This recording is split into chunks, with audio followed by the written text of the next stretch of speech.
My name is Councilor Michael Green. I'm the Finance Chair, and I'm joined by Councilor Majuk. So we'll turn it over to, this is the Bureau of Treasury.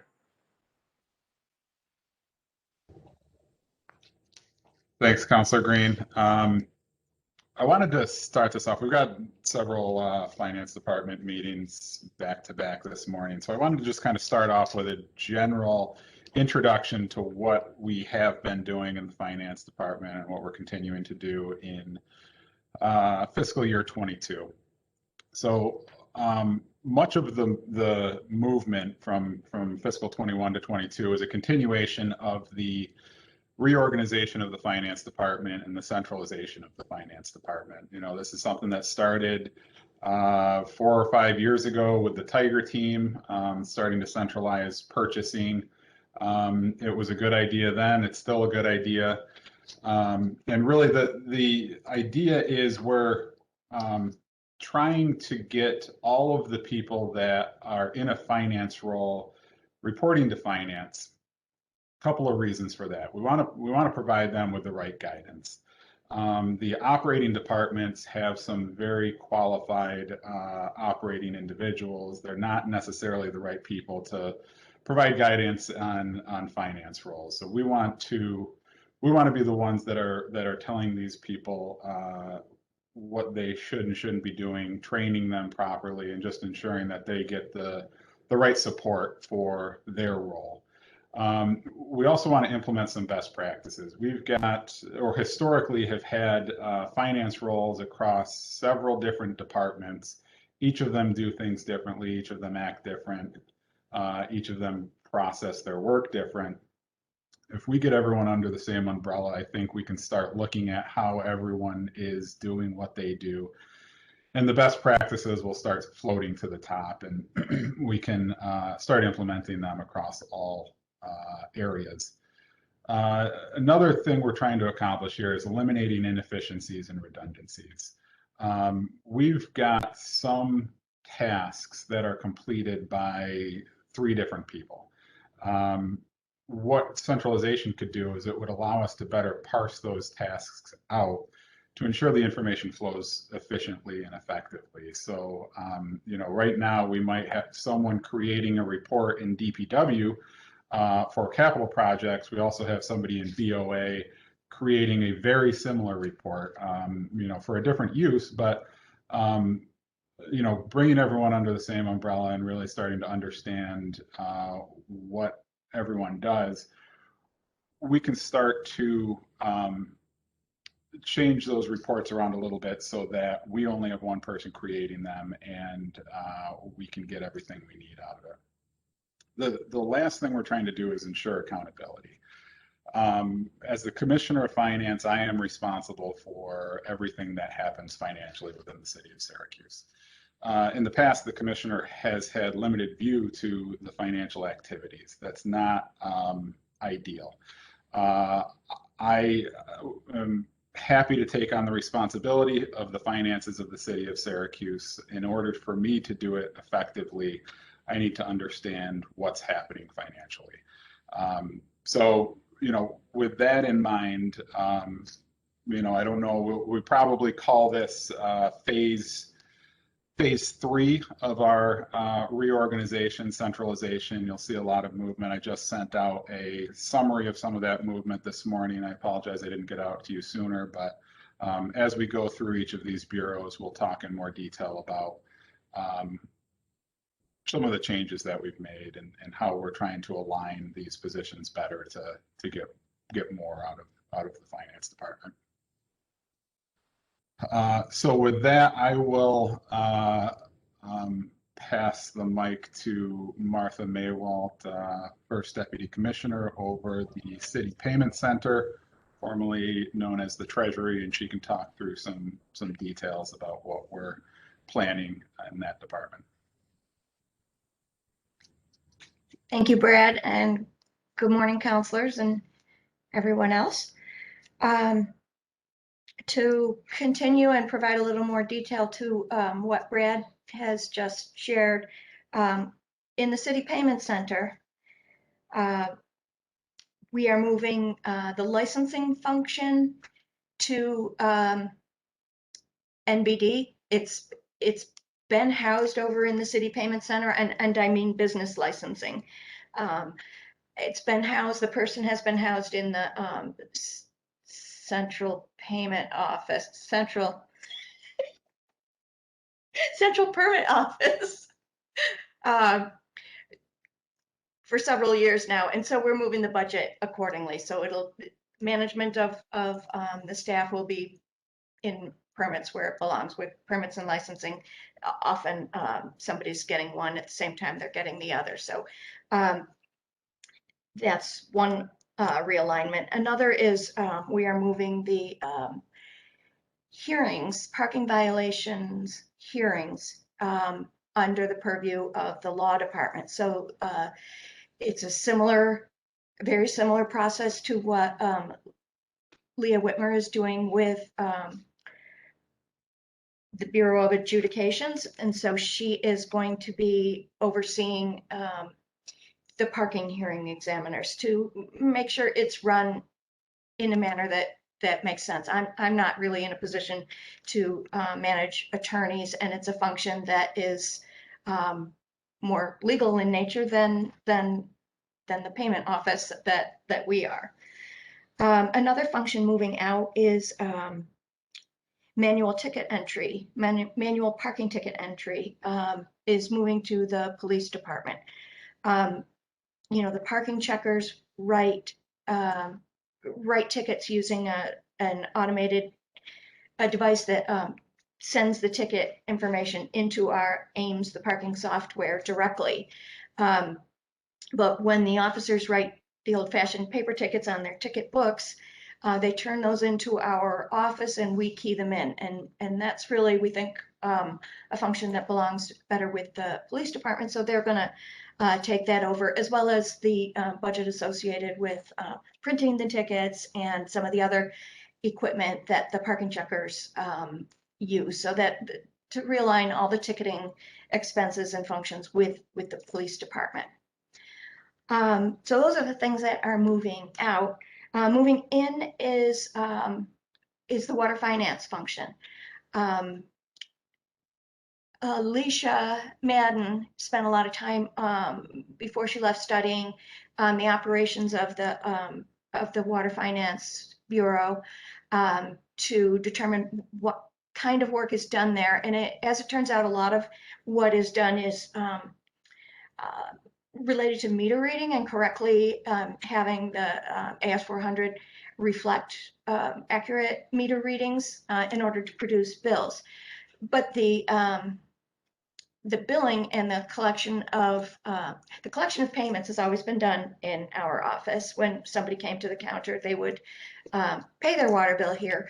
But what they couldn't do was get an answer about, why is my water bill so high, or is this higher than last time, or I don't have my water bill. So we couldn't provide any service, and we'd send them across the hall, and then after they had their answer, then they come back and pay. So we're pulling the service and billing and payment support functions into the City Payment Center for water billing, for customer convenience, for greater efficiencies. We'll find that they're doing the same functions that we're doing. For example, paying on lockbox and bringing down the lockbox payment file and importing it into the appropriate software. We're doing that now for parking tickets and for taxes, and so it's we'll have more efficiencies gained like that, where we're all three previously separate functions are doing, or separate payment types are doing very similar functions. So that's the big picture for the City Payment Center. I'm happy to go through activity indicators, or maybe just point out what is different or looks like a change, or anything of note for you. We are in the first section under tax filling and collection of bills. We have the amount of reprinted bills projected to be lower this year. We're looking for ways to not have to print reprint a bill for somebody who got one originally and is trying to make a payment and doesn't have it. So, or sends in a payment without it. We're finding a lot of that now with us being closed, that people have no option to get in front of us and ask us what they need in order to pay, and they're really just winging it in the Dropbox. So we're spending a lot of time making the bill, making their payment right in terms of backup that we need to process it. But but a tax bill is probably one of the most expensive forms of backup for a payment. The billing paper is specialized. They're printed in color. I won't bore you with all the tax billing details, but so we're looking to get that reduced. In the next section about late and delinquent tax administration and enforcement, we see the number of, this is written as tax trust administered, but I need to remind myself as well as others that our new language is a tax payment plan. Our payment plan terms will be changing in a way that is more favorable for customers, easier to get into, easier, we hope, to stay in, much easier to get into in terms of qualifying, in terms of money put down. So I expect this number, although I carried it forward at 120, I really expect it to increase once we can introduce the more favorable terms. The next section talks about general administration of property tax, and I think what I'd like to highlight there is we're looking to, I've estimated 12,000 as the number of phone calls we'll be taking. In the prior years, that isn't something we tracked, but it's a very important part of what we do is provide service over the telephone, not just for taxes, but for tickets and water bills as well. And I'm looking to get a phone system that distributes the calls in a sequence. We had this technology when I can't even tell you how long ago it was, when Mutual of New York was Mutual of New York, and I'll just leave it at that. I worked there, and we had the phone would distribute the calls to the next person and then the next person. So it's not it's a good way to distribute the work and to understand who's getting the calls. And also we want to better report on phone calls so that we can track down, this is a measure of accountability, another measure of accountability, where we can, if a customer calls and either doesn't recall the name of who they talked to, we'll be able to look at reports and say, I know who you spoke to, and we'll talk with them if they gave you bad information, etc. So it's a measure of accountability.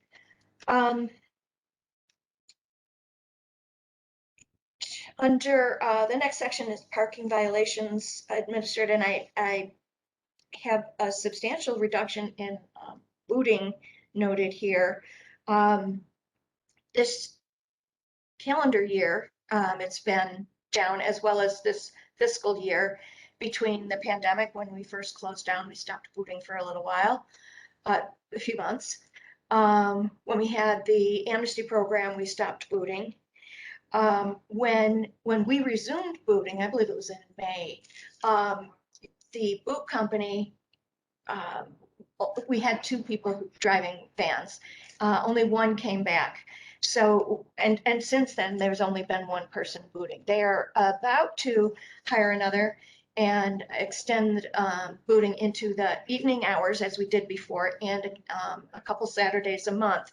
So that should increase it, but it has been off of historic levels. Ticketing itself is also down. We are at about 80% of the tickets issued this time last year. I don't know what is to account for that, and I haven't studied enough yet to see if it's parking checker down or officer tickets down. The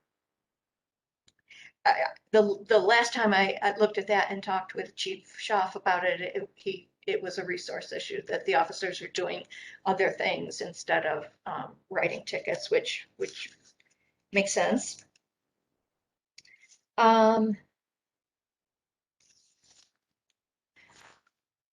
Let's see. The water finance now has two sections. The last two sections of activity indicators were pretty much pulled over from what water had submitted previously. I need to get my sleeves rolled up on the functions that we'll be taking on it to better estimate their impact on our office.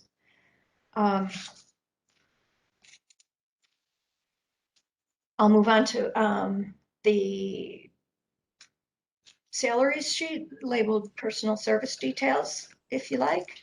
Hey, Martha, before we get into that, I wonder if now is a good time to look at the revenues, because really a lot of the revenues relate to some of the activities you just explained. And I think I can walk through those. Thank you. So, you should have the revenue sheet for the department. Not all of these go through City Payment Center, but the vast majority of them do. Not a lot of change expected from 2021 to 22. The most significant changes, obviously, parking amnesty. Parking amnesty, we budgeted about $1 million this year. We collected about $1 million. That's not revenue we will be seeing in 22. Some of the smaller changes, licenses, we've budgeted that at about $100,000 historically. We've only collected about $50,000 every year, so we're adjusting that back down towards the historical trends. Administrative adjudication receipts, we can get into this a little bit more with parking violations with Leo Whitmer, but this we're hoping, putting the parking violations with administrative adjudication, helps that. We're also increasing some of the fees related to this, but again, we can get into more detail about that later. Parking ticket receipts. So, as Martha mentioned, we have been down, this past year, as far as writing tickets and collecting. During the pandemic, there were fewer people parking downtown. We're hoping this activity gets back up to the normal level. So we're keeping this revenue flat with what we budgeted in fiscal year 21. And what we're relying on is more activity downtown as people start getting their shots, and also full staff at SPD to be able to write the tickets. We also have an increase in miscellaneous receipts, which is accounting for several smaller increases across several departments. This lands in the finance department, but it's really miscellaneous receipts from any of the other departments. Any questions on the revenues before we get into the expenses?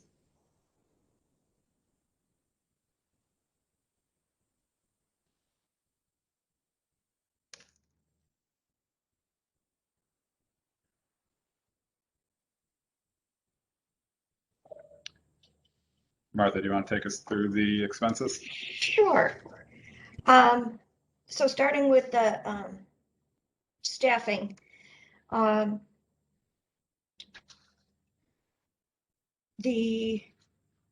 you'll see two accounts receivable coordinator positions. Those are new. They are lower level supervisory positions. There's an awful lot of functions happening in our office, and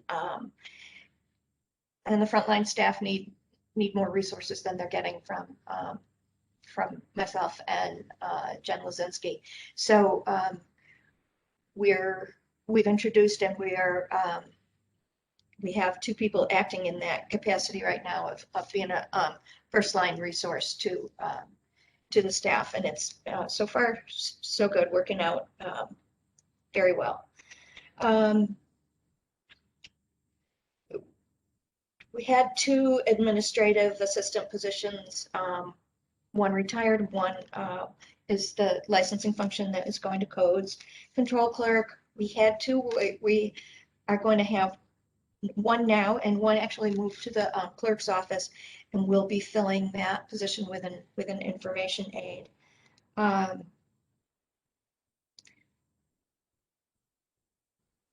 What else changed? Cashiers, we have 1 more cashier position than we had previously. And that is really the highlights of the staffing.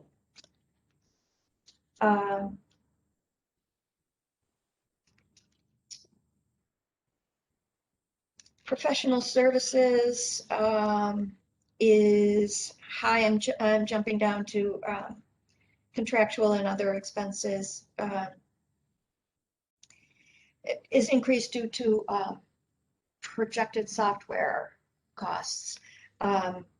We are moving, we expect to move. We're in the process of moving our online tax payments from Hamer, is the name of the company that is providing that service right now, and they are also the company that provides our provides e-tax, the software where we administer property taxes. And if we move away from them to Invoice Cloud, which is where all our other online payments are or are going, the cost for us to use their software will increase. So that's a projected increase there. We're still working out the details on that. Martha, could I chime in there with a question? Of course. So is that this is a third party that, I think I've reached out to you in the past about folks complaining about the third party fees with Hamer. Is this the same issue? And if so, what would moving to the cloud mean for third party fees for people paying online?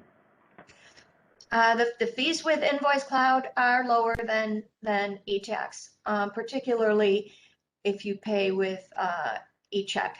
It's substantially lower. So that is another benefit besides administratively getting all of our online payments in through one vendor. Yeah, there will be an advantage to the customer. There'll actually be more advantages to the customer. They'll be able to see all of their bills, like their tax and their water bill probably are the 2 most common that people want to pay together or at least see together. And when we get taxes on Invoice Cloud, that will happen. They'll be able to, set up. They'll be able to see what they owe the city in a more holistic way than now. So, we're excited about that. And like you pointed out, the transaction cost will go down. We're also currently working with Hamer to try to get those costs down. The reason they're so high is they only accept credit card. The credit card transaction is pretty expensive. It's about 3% of the bill.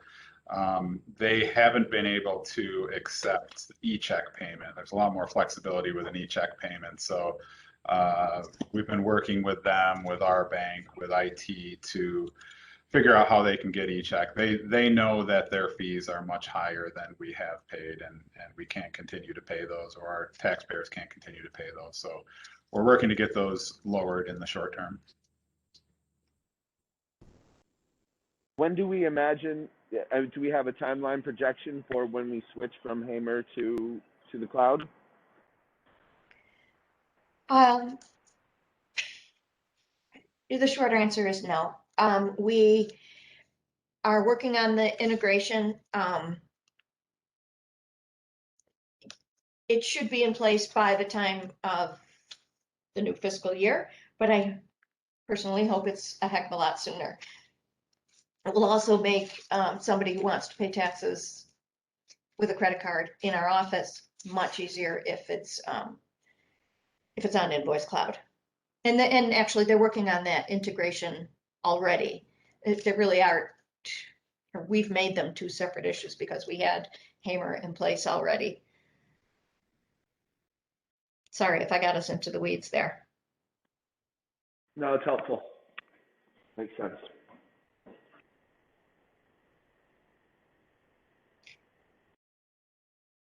The only other item of note, I think, on the CPC budget is the $75,000 budgeted for office equipment. That was supposed to come from a CFA grant, but the state hasn't done CFA grants. We got a planning grant to redesign the office, and it has been redesigned with those based on those plans, but the implementation grant just hasn't happened yet. So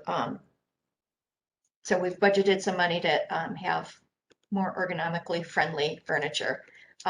This is the scratch and dent warehouse here, but particularly the cashiers are. It's an awkward configuration to try and make them see their computers and the customer in a ergonomically friendly way. So that's on our agenda. And that's all I have unless anybody else has questions. Brad and Martha, I have a quick question. So with this moving and moving out of stuff, is it causing you anything, or is it just an adjustment to an administrative process? It is an adjustment to the administrative process. You know, net, there really shouldn't be significant cost. In reality, where there will be some cost and maybe short-term inefficiencies is as we integrate. You know, there will be people who are learning new tasks, you know, within CPC. You know, we're going to get one person that understands water finance. One person can't handle it. So there's going to be a lot of cross training going on. That's true of all of these departments, you know. Ultimately, the goal is increase efficiency, increase accountability, increase effectiveness. It's going to take some work to get there. You know, it's not an easy move. It's not just a plug and play. So it'll take some time and some investment on our part in the personnel to get everyone up to speed. What would that projection be, Brad, in terms of investment? Is that training? It's training, it's, you know, job shadowing, it's coaching. You know, these are things that could, you know, some of these things could take us 3 years to fully see the return on. And those are the kinds of things where we have had finance people being trained by operating people. And so we've got to take our time to be conscious of how they are working, but also start to implement those best practices. And those, you know, we don't want to break the system. So this isn't something that we want to pull the rug out and say tomorrow everyone's going to do things differently. So we're going to take some time. We're going to start working with them immediately, but it'll take a while. As far as how much it will cost, it's hard to say. You know, each individual is going to be different. Each role is going to be different. There are individuals who are moving from one department to another. You know, what I'm saying is the name on the top of their paycheck or the department on the top of their paycheck changes, little else changes. There are others who, you know, half of their role will be changing, and there's going to be a lot of training there. You know, those are the kind of people who you know, might take 3 months to get up to speed. It's hard to put a dollar figure on that investment, even a time figure on that investment, because each is going to be different, and we don't know how well some of these changes, or how well the individuals are going to react to some of these changes, and how easy the changes will be. There's gonna be more of a time investment than actual money. Right. Yeah, I don't expect any money investment, maybe small investment for the people that will be moving to City Hall, investing in a move. There might be some reconfiguration to get everyone under the same roof, but it really is a time investment. Thank you.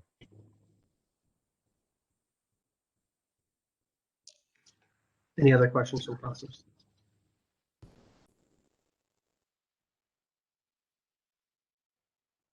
Brad, anything else you'd want to add to this? That's it. Martha has done a fantastic job. She was told she has to do an in-person job. Her department has to do an in-person job remotely, last March, and they have all adjusted well.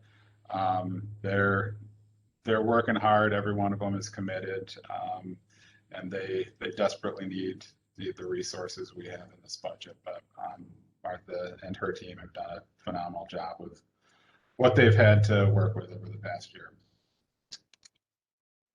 Okay. Thank God for Martha. Thank you. All right. Well, thank you all very much. We'll close this hearing, and then our next one will be at 10 o'clock for financial operations. Thank you very much. Thank you.